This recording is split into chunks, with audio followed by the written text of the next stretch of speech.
हाय viewers, आज मैं आपको रविंद्रनाथ टैगोर द्वारा लिखा गया उपन्यास बहुरानी सुनाऊंगी। तो चलिए शुरू करते हैं ये उपन्यास। शोहर के राजप्रसाद में आज कर्मचारीगण अत्यंत व्यस्त हैं। राजा के जमाता आएंगे, इसलिए नाना प्रकार के आयोजन किए जा रहे हैं। खाने पीने का प्रबंध विशाल पैमाने पर हो रहा है। चंद्रद्वीप का राजवंश यशोहर की तुलना में अत्यंत तुच्छ है। इस संबंध में महारानी का महाराज प्रतापादित्य से कोई मतभेद नहीं, लेकिन फिर भी जमाई के आने की बात से वे अत्यंत प्रफुल्लित हैं। सवेरे से ही विवाह को अपने हाथों से सजा रही हैं। वह बेचारी खासी मुसीबत में पड़ गई है।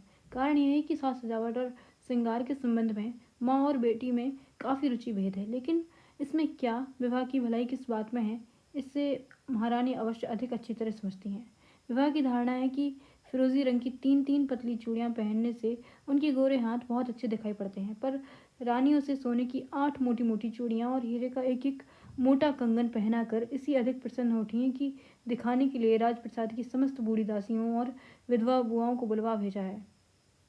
वह जानती है कि उसके छोटे सुकुमार चेहरे पर नथ कभी शोभा नहीं दे सकती, पर महारानी ने उसे एक भारी भरकम नथ पहना दी है और उसके चेहरे को कभी बाएं और कभी दाएं घुमाकर बड़े गर्व के साथ निरीक्षण करने लगी। इस सब को विवाह ने चुपचाप सह लिया, पर रानी ने जिस ढंग से उसके बाल बांध दिए वह उसके लिए एकदम असहाय उठा। वह चुपके से सुरमा के पास जाकर अपनी पसंद का जूड़ा बंधवा आई, पर वह रानी की नज़रों से न बच सकी। उन्होंने देखा कि केवल जूड़े के दोष के कारण विवाह का समस्त श्रृंगार चौपट हो गया है। उन्होंने बिल्कुल साफ साफ देख लिया कि सुरमा ने ईर्ष्या और दोष के कारण ही विवाह का जूड़ा बिगाड़ दिया है।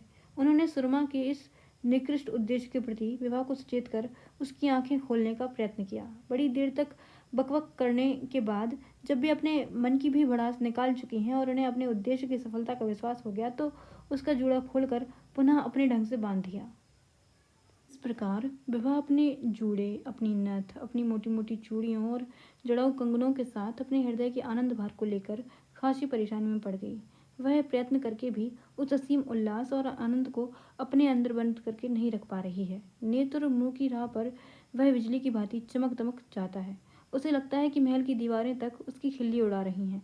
युवराज उदय आदित्य ने आकर गंभीर, स्नेहपूर्ण, प्रशांत आनंद से विवाह के सलज्ज हर्षपूर्ण मुखमंडल को देखा। वे इतने प्रसन्न हुए कि घर में जाकर स्नेहपूर्ण मृदुहास के साथ सुरमा को चूम लिया।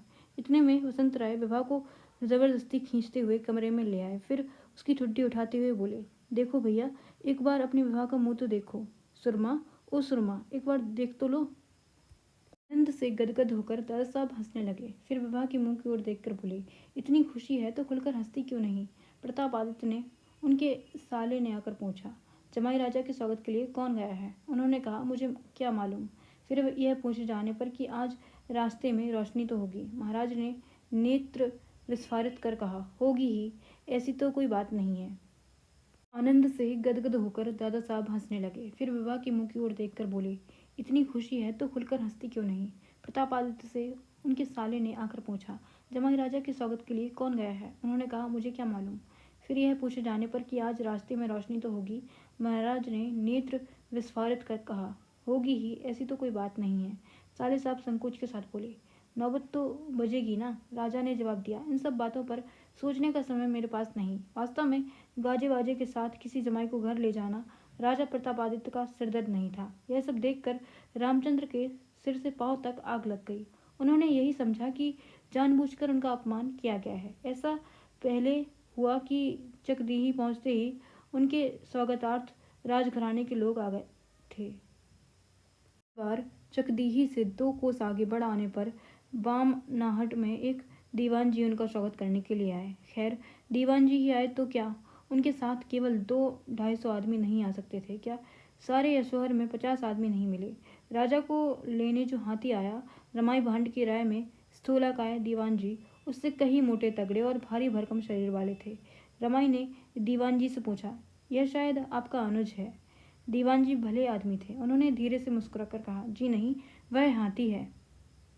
तुम्हारे राजा जिस हाथी पर चढ़ते हैं वह भी इससे काफ़ी बड़ा है।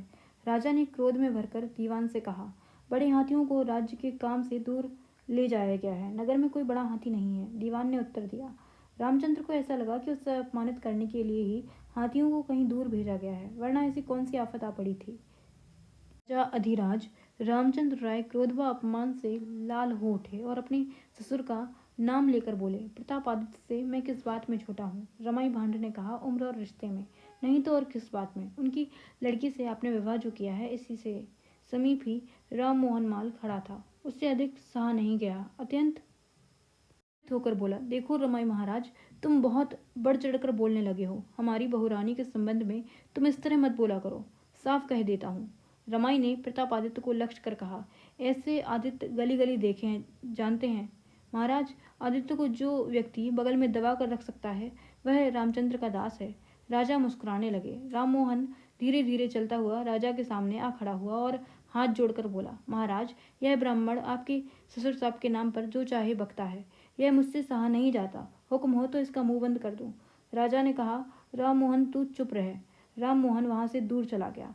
रामचंद्र राय उस दिन छिंद्रान्वेषण कर इस नतीजे पर पहुंचे कि प्रतापादित्य उनका अपमान करने के लिए बहुत दिनों से विस्तृत योजना बना रहे थे। गुस्से के वे अपना आपा खो बैठे। उन्होंने निश्चय कर लिया कि प्रतापादित्य के सामने ऐसा रूप दिखलाएंगे कि वे भी समझ जाएंगे कि उनके जमाता कितने बड़े आदमी हैं। जब रामचंद्र राय प्रतापादित्य से मिलने गए तो वे अपने राज दरबार में मंत्री के साथ बैठे थे। प्रतापादित्य को देखते ही रामचंद्र राय सिर झुकाए हुए धीरे धीरे आगे आए और उनको प्रणाम किया। प्रतापादित्य ने किसी प्रकार की खुशी या उत्साह प्रकट नहीं किया। शांत भाव से केवल इतना बोले, आओ, अच्छे तो हो ना? रामचंद्र ने मीठे स्वर में कहा, जी हाँ। मंत्री की ओर देखकर प्रतापादित्य ने कहा, मानती परगने के तहसीलदार के खिलाफ जो शिकायत आई है, उसका कोई जांच पड़ताल की है? मंत्री ने एक खासी लंबी चौड़ी तहरीर निकालकर राजा के हाथ में थमा दी। उसे थोड़ा सा पढ़कर राजा ने जमाता की ओर देखते हुए पूछा, पिछले साल की तरह इस बार तो तुम्हारे यहाँ बाढ़ नहीं आई? रामचंद्र ने कहा, जी नहीं। अश्विन मास में एक बार जरा पानी बढ़ा। प्रतापादित्य ने मंत्री से कहा, इस तहरीर को नकल तो रख ली है ना?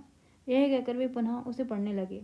जब पढ़ चुके तो जमाता से बोले, जाओ, अंतापुर में जाओ। रामचंद्र धीरे धीरे उठ खड़े हुए। अब उनकी समझ में आ गया कि प्रतापादित्य उनसे किस बात पर बड़े हैं।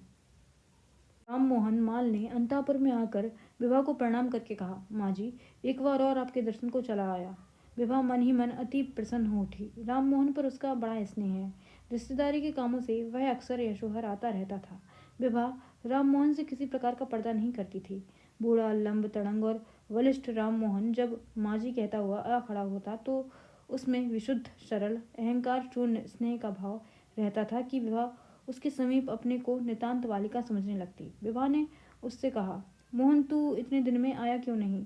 राममोहन बोला, माँ जी, पुत्र कुपुत्र भी हो सकता है, पर माता को माता कभी नहीं होती। मैं सोचा करता था तब तक माँ जी बुलाएंगी, नहीं जाऊंगा नहीं, देखूं कब तक याद नहीं करती, लेकिन आपने तो एक बार भी याद नहीं किया।